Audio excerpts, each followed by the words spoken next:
হ্যাঁ আবা, আমি একটু একটা কথা বলতে চাই। একটা জিনিস একটু সন্দেহ লাগতেছে যে পাকিস্তান থেকে যে শিপের মধ্যে কতগুলি কন্টেনার আসলো, এটা কেন এবং এত দ্রুত ওরা কিভাবে পাকিস্তানের সঙ্গে ব্যবসায়িক সম্পর্কটা গড়লো?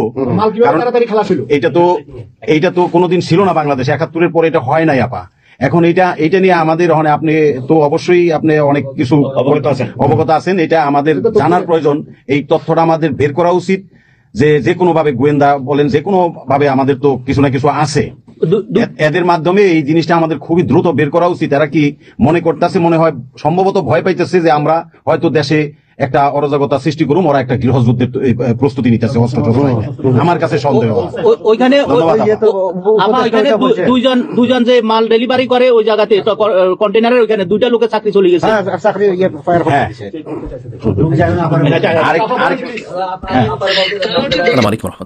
শেখ হাসিনার কল রেখাটা আবার ফাঁস হয়েছে, সেখানে গোপন কিছু ভয়ঙ্কর তথ্য পাওয়া গেছে। আপনাদের সামনে আজকের যে বিষয়টি তুলে ধরার চেষ্টা করবো সেটা হচ্ছে শেখ হাসিনা কি করতে যাচ্ছে, কি হচ্ছে বাংলাদেশ থেকে, শেখ হাসিনাকে কি নিয়ে করছে, এই ষড়যন্ত্রের সর্বত্র বিষয়গুলো আপনাদের সামনে তুলে ধরার চেষ্টা করবো আজকের বিষয়টি খুবই গুরুত্বপূর্ণ।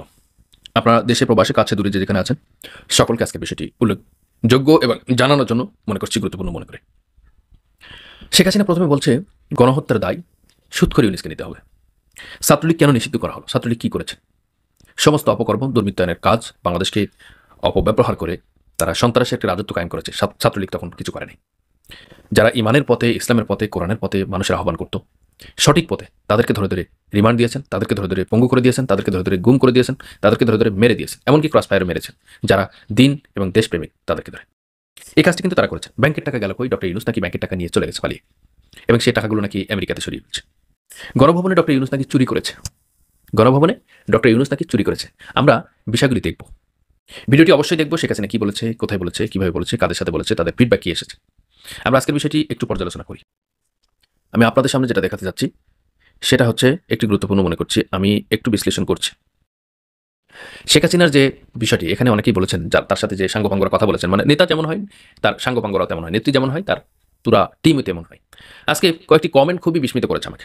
পৃথিবীতে সবচেয়ে সুখী মানুষ হলো যাদের কোনো লজ্জা শরম নেই, এর মধ্যে এটাই আছে। শেখ হাসিনাকে কোনো লজ্জা শরমের বালাই নেই বলুন একজন ব্যক্তি। বাহ, কি সুন্দর, নির্দোষ অন্যের উপর কেমনে চাপায়, কেন লজ্জা। আরেকজন বলছে যে ইন্ডিয়াতে কোনো ভালো মেন্টাল হসপিটাল নাই, সেখানে কি তাকে ভর্তি করা যায় না? ইন্ডিয়াতে মেন্টাল হসপিটাল তো অবশ্যই আছে, কিন্তু মানসিকভাবে সাইকোপ্যাথ যিনি তাকে ভর্তি করার কথা বলেন।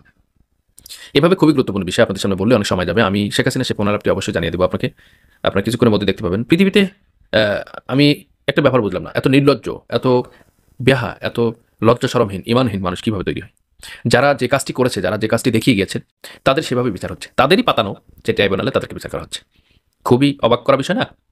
আজকে ভালো ভালো মানুষগুলো ধরে ধরে তারা বিচার করেছে, ফাঁসি দিয়েছে, অপরাধ করেছে। আজকে যে ফাঁসি রায় টেনেছিলে তাকে কিন্তু এখানে হাজির করা হয়েছে, বা সেই আদালতে বা সেই কাঠগড়াতে তিনি উঠেছেন।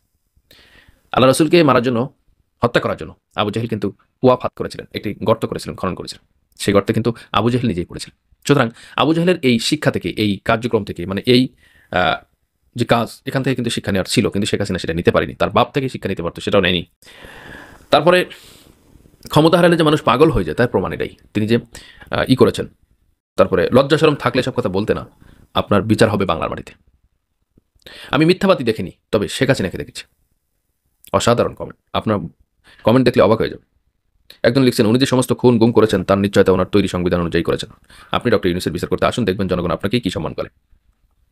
ঠিক ঠিক, জি আপা, আপনি আসেন, আপনার জন্য ট্রাইব্যুনাল অপেক্ষা করছে। অনেকে লিখছে আপনি আসুন, আপনার জন্য ট্রাইব্যুনাল অপেক্ষা করছে, আয়নাঘর আপনার জন্য অপেক্ষা করতেছে, তাড়াতাড়ি চলে আসেন, এভাবে বলছেন। অনেকগুলো ব্যাখ্যা বিশ্লেষী, মিথ্যাবাদী, আল্লাহ এই জালেমদের কঠিন শাস্তির বিচার করবেন, ইতিহাস ডাইনি বুড়ি। এভাবে যদি কমেন্ট পড়তে যাই, অনেক অনেক কমেন্ট পড়া যাবে সারাদিন ধরে। মানে শেখ হাসিনার যে দুর্বৃত্তের রাজত্ব কায়েম করেছিলেন, ফ্যাসিজম কায়েম করেছিলেন, মানুষকে হত্যা করে, গুম করে, খুন করে, মানুষকে পঙ্গু করে, মানুষকে দেশ হারা করে, দেশ ত্যাগ করে, যেভাবে মানুষকে হয়রানি করেছেন, জুলুম করেছেন, এর বিরুদ্ধে বলতে গেলে কয়েকদিনের বলা যাবে, কয়েকদিনের ভিতরে শেষ করা যাবে না। সুতরাং আজকের যে বিষয়টি আপনারা দেখেছেন, এখন আপনারা শেখ হাসিনার পুরা পুনরাবৃত্তি শুনবেন, দেখতে থাকুন পুরা পুনরাবৃত্তি।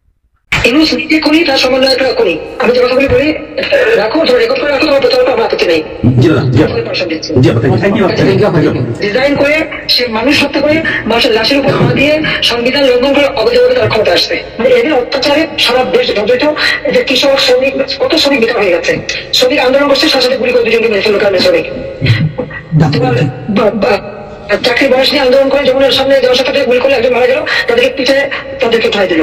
ওই 7ই জুলাই থেকে এই ছাত্ররা যখন আন্দোলন করে 14 জুলাই পর্যন্ত এই অগ্নিসংযোগ এগুলি না হওয়া পর্যন্ত কারো গাড়িতে একটা টোকা পড়েনি, ইচ্ছার মতো সব আসতে বসে, আমরা তো কিচ্ছু করতে দেয়নি।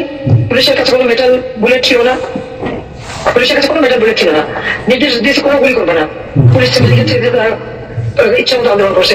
আমরা তো শুরু থেকে তো অনেক কিছু করা যায়, তখন তো করিনি কিছু। কারণ আমি বলছিলাম যেটা তো কোটা তো ছিলই না, 11 জুলাই থেকে তো কোটা স্থগিত হয়ে গেছে, কোটা তো আমি বাতিল করে দিয়েছি, আর কোটা আমরা নিয়ে গেছি। যেখানে কোটাই নাই, আন্দোলনটা কিসের জন্য ছিল? তারপরে আমাদের মন্ত্রীরা বসে তাদের সাথে সব দাবি মানা হলো, দাবি মানার পরে আবার এক দফা সেখানে কোন করোই তো ছিল হত্যা করা, আপনাকে হত্যা করা মানে বাংলাদেশকে হত্যা করা, হত্যা মামলা, আবার হত্যা মামলা দিয়ে আবার আমরা গণহত্যার বিচার, গণহত্যা আমার না, গণহত্যা বিচার ইউসেফ সমস্ত খুনের দায়িত্ব ইউসকে নিতে হবে, আর তাহলে সমন্বয়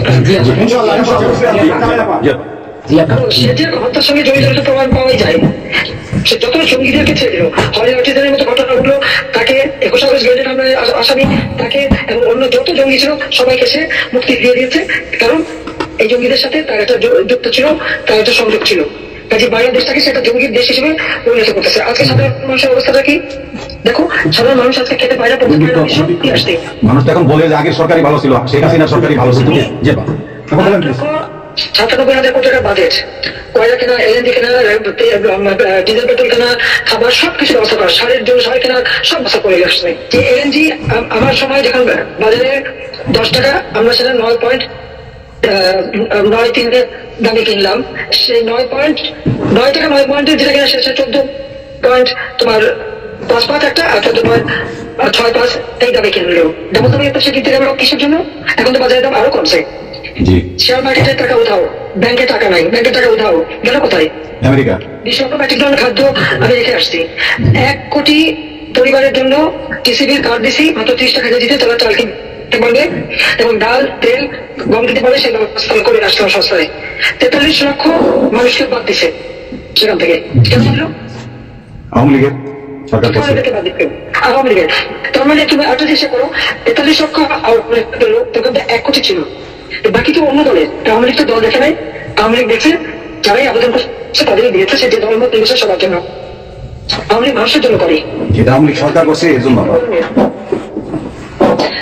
ছাত্রদেরকে সেভাবে বিভ্রান্ত করছে। এখন সাধারণ ছাত্রছাত্রীরা যারা এই বিভ্রান্ত এই খুনের সাথে যুক্ত, আমি যাদেরকে বলবো তাদেরকে আবেদন করছিলাম, বুঝতে পারছেন না যে কি হচ্ছে, আপনাদের বাচ্চাদের আসতে দিন, তারা দিয়েছে বাচ্চাদের আসতে, অনেকে তো আবেদন হারালো, তোমাদের আমরা তবে শুনতো তাই আহত হতো না।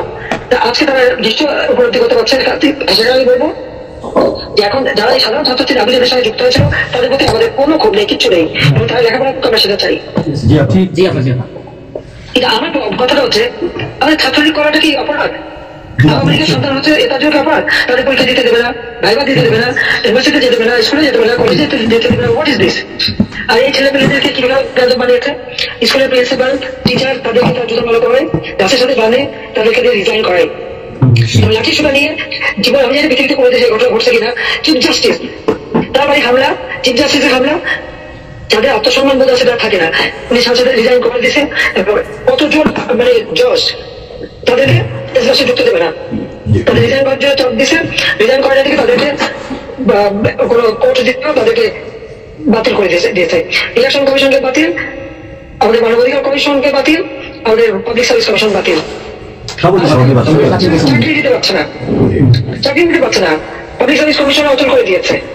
এই ছেলেমেয়েরা যাবে কোথায়? আজকে তারা কাজ কষ্ট চলে, একের পর এক ইন্ডাস্ট্রি বন্ধ, আগুন দিয়ে পুড়িয়ে দিয়েছে ইন্ডাস্ট্রি, অথবা বন্ধ করে দিচ্ছে, ব্যবসায়ীর টাকা আনতে পারে না, যারা খাবার আমদানি করতে দেশে যেতে দিচ্ছে তাদেরকে হ্যারাস করা হচ্ছে। ইনশাআল্লাহ হবে, ইনশাআল্লাহ হবে, আপা 152 জন সমন্বয়কের মধ্যে একজনকে কিন্তু গুলি করা হয় নাই, বা কেউ গুলিবিদ্ধ হয় নাই, গুলিবিদ্ধ হয়েছে সাধারণ জনতা, তার মানে ওরা মারছে এগুলোকে। ইন্ডেমনিটি দিয়েছিল 15 বছর হত্যাকারী হয়েছে। আমি বলছিলাম বিচার করবো, আমি বিচার করে নাই, করছি ইনশাআল্লাহ, বিচার হবে ইনশাআল্লাহ অবশ্যই। অপরাধীদের বিচার জাতির বিচার শুরু করেছিলেন, যাওয়ার সে বিচার বন্ধ করে দেয়। এই যুদ্ধ অপরাধীদের উপদেষ্টা বানায়, মন্ত্রী বানায়, প্রধানমন্ত্রী বানায়, খালেদা জিয়া তাদেরকে মন্ত্রী বানায়, জি জি এরশাদ তাদেরকে এমপি বানায়, আবার বানায় কি বলে রাজনৈতিক অংশ বানায়, রাষ্ট্রপতি পদে প্রার্থী করে। খালেদা জিয়া ভোট চুরি করে এই খনিদেরকে পার্লামেন্টে বসায় রচিতে আমি বলছি আমি বিচার করবো, আমি বিচার করতে পারছি, আল্লাহ আমাকে সেই সুযোগ এই ছাত্র হত্যার জন্য, জনগণ হত্যার জন্য, পুলিশ হত্যার জন্য আওয়ামী লীগের নেতাগুলি এবং মাইনরিটি হিন্দু বৌদ্ধ খ্রিস্টান কেউ বাদ যায় নাই। আক্রমণ করছে, হিন্দুদের বাড়ি ঘর মন্দির ভাঙছে, বুদ্ধিস্টদের ব্যাগুলা ভাঙছে, সেখানেও তাদের ছেলেদের হত্যা করছে সেই খাগড়াছড়ি এবং রাঙামাটিতে। প্রত্যেকের উপরে এরা হামলা করছে, করে করে তাদেরকে মারছে। মাইনরিটিদের যে অত্যাচার। আমার দাবি ওটাই কি ইসকন নিষিদ্ধ করতে হবে, আর সংবিধান থেকে সেকুলার শব্দ বাদ দিতে হবে। কেন বাদ দিতে হবে? এই সংবিধান জাতির পিতা দিয়ে যাচ্ছেন, এটা নাকুশের রক্তের বিনিময় পাওয়া। কর্মে কত জিয়াও টাকা নিয়ে খেলছে, এসবও করছে, খাদ্য করছে, কিন্তু আবার আমরা সেই সংবিধান ফিরিয়ে এনেছি, মানুষের অধিকার আমরা নিশ্চিত করেছি। এবং এই সংবিধানেরই সপ্তম অনুচ্ছেদের গ, অবৈধভাবে অনির্বাচিত কোন সরকার যদি ক্ষমতা চায় তাহলে তার বিচার হবে ইউজ, তার কোন সাংবিধানিক ভিত্তি নাই, সে অসাংবিধানিক ভাবে অবৈধভাবে ক্ষমতা দখল করছে, ইনশাল্লাহ তার বিচার ওই সংবিধান মোতাবেকই হবে এবং তার ওই চালা চামড়া যে করার সাথে আছে আর উপদেষ্টা এবং সমন্বয়কারী সবকটার বিচার বাংলা মাটিতে হবে। কোনো জায়গা নাই বাংলাদেশ আপনার আজকে সারা দেশের মানুষ হাহাকার। আবার জীবনের নিরাপত্তা নাই, যে কোনো ঘরে ঢুকতেছে অমনি তাদেরকে খুন করে, লুটপাট করে। এই ছাত্র যে সব তালা ভাঙছে, সব গরু লুট করছে, মন্দিরের বাড়িতে তালা ভাঙছে, লুট করছে, আমাদের প্রত্যেকের গণভবন থেকে শুরু করে সবই তো লুট করছে, এবং ইউনুস নিজেই তো গণভবনে গেছিল লুট করতে। ছবি দেখা আপনি গোপালগঞ্জে চলে আসেন, কোনো সমস্যা নাই, আমরা আছি আপনার সাথে, সবাই যাবো আমেরিকা থেকে, সবাই ইনশাল্লাহ। ওই আগুন দিয়ে পড়ানোর পরে যেটুকু অবশিষ্ট ছিল সেটা লুট করতে গেছিল, তো চোর।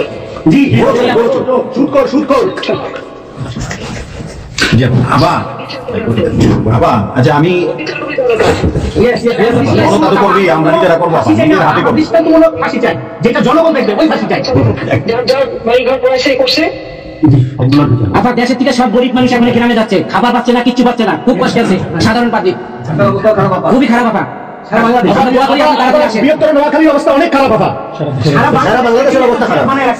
সারা বাংলাদেশ থেকে একটা বদ্ধভূমি বানিয়ে রাখছে, যেখানে সেখানে হত্যা, মানে এমন কোন লোক নাই যারা এখন শান্তিতে আছে, সবাই বলে যে আগেই ভালো ছিল,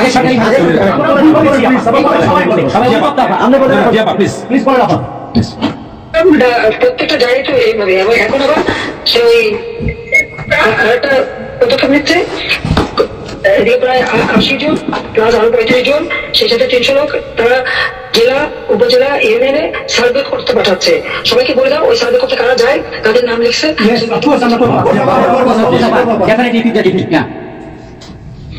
আমরা চাই আপনি সুস্থ থাকেন, আপনি সুস্থ থাকলে বাংলাদেশ সুস্থ থাকবে, বাংলাদেশ ভালো থাকবে। আপনাকে আবার আমরা ফিরিয়ে এনে বাংলাদেশকে আবার এগিয়ে নিয়ে যাওয়া, জয় মালা করা, জয় বঙ্গবন্ধু।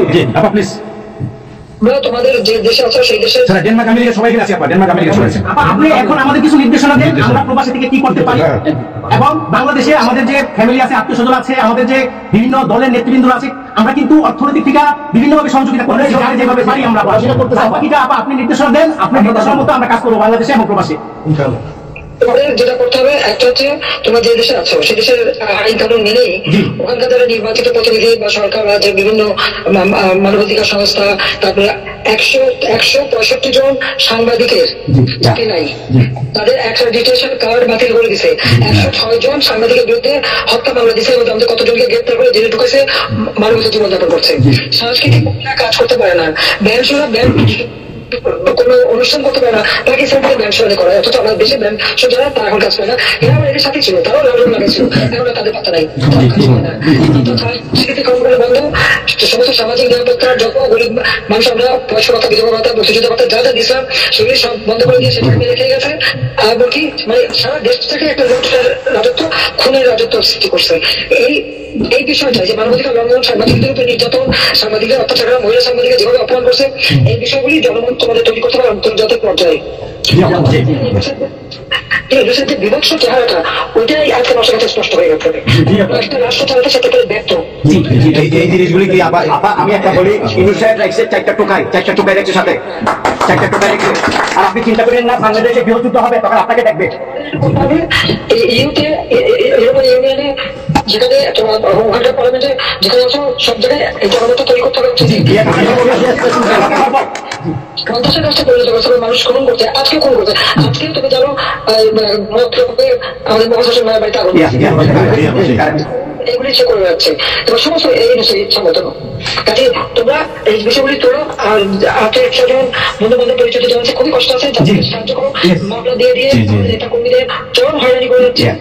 তাদেরকে সহযোগিতা করা, এই যে আইনজীবী ঠিক করা এবং আন্তর্জাতিক ভাবে কিভাবে মানে এদেরকে জনমত সৃষ্টি করা এবং সরকার যে অপকর্মগুলি করছে সেগুলি তুলে ধরা, এই কাজগুলি তোমাদের আবার একটা জিনিস একটু সন্দেহ লাগতেছে। আবার থাকবো, কাজ করবো, আর দেশের ভিতরে মানুষকে যে এইসব হত্যাকে নেওয়া হলে দেশের মানুষের মুক্তি দেয়।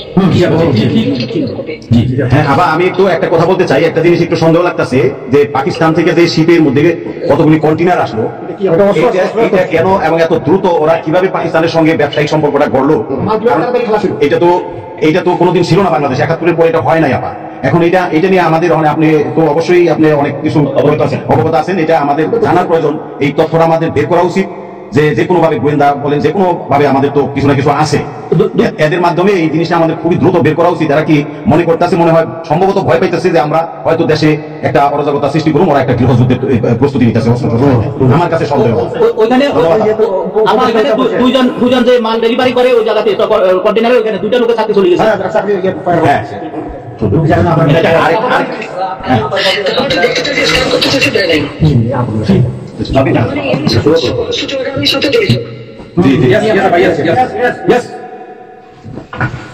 আপা এই দেশটাকে তো ওরা আবার সেই পাকিস্তানের পর্যায়ে নিয়ে গেছে, আমাদের এই দেশটাকে আবার উদ্ধার করতে হবে ইনশাল্লাহ। এই জন্য আমাদের যা করতে হবে প্রবাসী এবং দেশে, আপা আমরা যারা বাহিরে আছি, আপা আমরা প্রয়োজনে দেশে গিয়ে আবার ওই মুক্তিযুদ্ধ আমরা দেখি নাই 71-এ, আমরা নতুন মুক্তিযুদ্ধ আমরা শুনব। আপা ইনশাল্লাহ এই দেশকে উদ্ধার করতেই হবে। আপা আমাদের শুনি জি আপা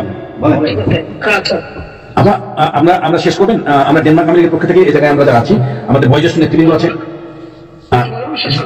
ডেনমার্ক আমেরিকার বয়োজ্যেষ্ঠ নেতৃবৃন্দ এখন উপস্থিত আছি। আমরা আজকে প্রতিবাদ সভা ডেনমার্ক আমেরিকার এই ইউনুস সরকারের যে এই যে অগণতান্ত্রিক কাজ, এই সন্ত্রাসী ইউনুসের যে অগণতান্ত্রিক কাজ, তার বিরুদ্ধে আমরা মাফিয়ার বিরুদ্ধে আজকে প্রতিবাদ সভা হচ্ছে। সে জায়গাতে আমাদের ডেনমার্ক আমেরিকার উপস্থিত আছে বাবু সুভাষ ঘোষ, আমাদের আপনি জেনে থাকবেন সবাই, আমি লিঙ্কন ভাই, লিঙ্কন মোল্লা, খোকন মজুমদার, আমাদের নঈম বাবু, আমাদের স্বামী দাস, আমাদের অবশ্যই মোহাম্মদ শহীদ, আমাদের মাহবুব রহমান, এখানে লিমন, তারপরে আমাদের তারপর উপস্থিত আছেন আমাদের শামীম খালাচি, বোরানুদ্দিন, আমাদের মাসুদ চৌধুরী, স্বামী দাস, হিলল বড়ুয়া, লিমন, অনেক নেতাকর্মী দাদা, অনেক নেতাকর্মী উপস্থিত আছে। আমরা আপনার জন্য আজকে দোয়া করবো, দোয়া করে আপনার দীর্ঘায়িত কামনা করছি। আগামীতে আপনাকে সুস্থ থাকতে হবে, আপনার মাধ্যমে বাংলাদেশকে আবার ঘুরে দাঁড়াবে। যেমনি হবে আমরা 1981 সালে আপনি সেই বাংলাদেশের হাল ধরেছিলেন, বাংলাদেশের মানুষের গণতন্ত্র, বাংলাদেশের মানুষের মুখে হাসি পড়ে নিয়ে আসলেন, আপনার মাধ্যমে আমরা ইনশাল্লাহ ওই দিন আগামী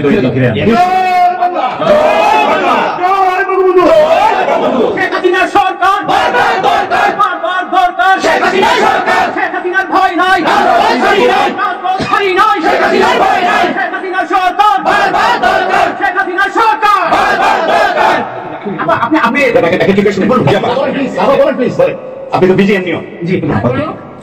আরেকটা জিনিস আমি জিজ্ঞেস করি আপনাকে, এত বড় একটা ঘটনা আপা আমাদের উপর ঘটে গেল, আমাদের গোয়েন্দারা কি করছে? আমাদের সাংগঠনিক ক্যান্সার যেটা হয়েছে, আমরা যেহেতু রেকর্ড করেছি অনুষ্ঠানটা, সেই এই পর্যন্ত থাকবো মনে হয় সময় গেলে ভালো। এই পর্যন্ত আমরা শেষ করছি, আপনাকে আমরা ধন্যবাদ, আপনার জন্য দোয়া করছি, আপনার দীর্ঘায়িত কামনা করছি। আপা আপনি শেষ করুন, আপনি শেষ করুন, তারপরে জি আপা আমরা শেষ করছি। হ্যাঁ, রেকর্ডিং বন্ধ, ধন্যবাদ। রেকর্ডিং বন্ধ করেন, সব রেকর্ডিং বন্ধ করেন, সবাই রেকর্ডিং